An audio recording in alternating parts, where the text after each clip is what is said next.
बार की बात है, शोभा और नंदिनी दोनों माँ बेटी बैठकर खाना खा रही होती हैं।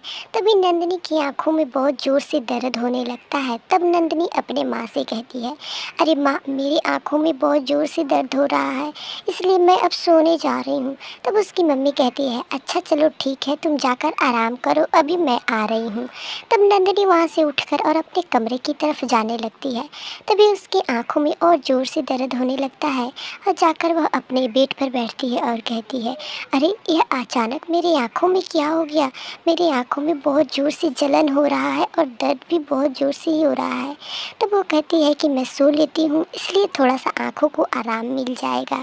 फिर उसके बाद उसकी मम्मी वहाँ पर आती है और अपनी बेटी नंदिनी को आवाज़ लगाने लगती है और कहती है, अरे नंदिनी, तुम्हारी आंखों के दर्द अच्छे हुए कि नहीं, उठो तो। तभी नंदिनी वहाँ पर उठकर बैठती है और अपनी मम्मी से कहती है, अरे मम्मी, पता नहीं क्यों मेरी आँखों में एक बाइक अचानक सा जलन होने लगा है और मेरी आंखों में बहुत ज़ोर से दर्द बढ़ते जा रहा है। तब उसकी मम्मी कहती है, अरे मैं एक बहुत अच्छे तांत्रिक को जानती हूँ, चलो तुम्हें उसी के पास लेकर चलती हूँ, वह तुम्हारी आंखों का दर्द बिल्कुल अच्छे कर देंगे। फिर उसी रात के समय दोनों माँ बेटी उठकर और उस तांत्रिक के पास जाने लगती हैं। तब उसकी मम्मी एक हवेली दिखाती है और कहती है, अरे इसी हवेली के अंदर वह बड़े ही ज्ञानी तांत्रिक रहते हैं, चलो उन्हीं के पास मैं तुम्हें ले चलती हूँ। तब वह उस बाबा के पास ले जाती है और कहती है, अरे बाबा देखिए ना, मेरी बेटी नंदिनी की आंखों में अचानक बहुत ज़ोर से जलन हो रहा है और इसे देखने में भी प्रॉब्लम हो रहा है, आप इसकी आंखों को थोड़ा अच्छे से देखिए। तभी वह तांत्रिक कहता है, अरे हाँ बेटी, यहाँ पर मेरे पास आकर बैठो, मैं तुम्हें अभी बहुत ही अच्छा कर दूँगा और तुम्हारी आँखों से बहुत फ्रेश सा दिखाई देने लगेगा।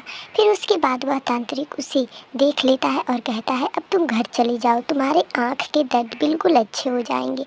तब नंदिनी और उसकी माँ घर पर आकर और उसकी माँ कहती है, अब बहुत ज़्यादा देर रात हो गया है नंदिनी, तुम सो जाओ। फिर उसके बाद नंदिनी अपने कमरे में सो रही होती है। जब बहुत देर की रात गुजरता है तब नंदिनी उठकर अपने बिस्तर पर बैठ जाती है और उसकी आंखों की रोशनी पूरी तरह से चली जाती है। तभी नंदिनी एक चुड़ैल के रूप में बदल जाती है और उसकी आँख भी नहीं दिखाई दे रहे थे। तभी वह चुड़ैल कहती है, अरे मैं जब तक किसी और की आँख को नहीं निकाल लेती हूँ तब तक मेरे आँख अब वापस नहीं आएंगे, क्योंकि उस तांत्रिक ने मेरे आँख को ख़राब कर दिया है। तभी वह भोला को देखती है और कहती है, अरे चल, मेरे लिए तो एक शिकारी मिल गया, अब मैं इसका आँख निकाल लूँगी और अपनी आँख में लगा लूँगी। तभी भोला उसे देखकर काफ़ी ज़्यादा डर जाता है और कहता है, अरे तुम्हारी आँख कहाँ है, तुम तो एक चुड़ैल हो। तभी वह चुड़ैल कहती है, मैं तुम्हारी आँखों को निकाल कर और अपनी आँख में लगा लूँगी।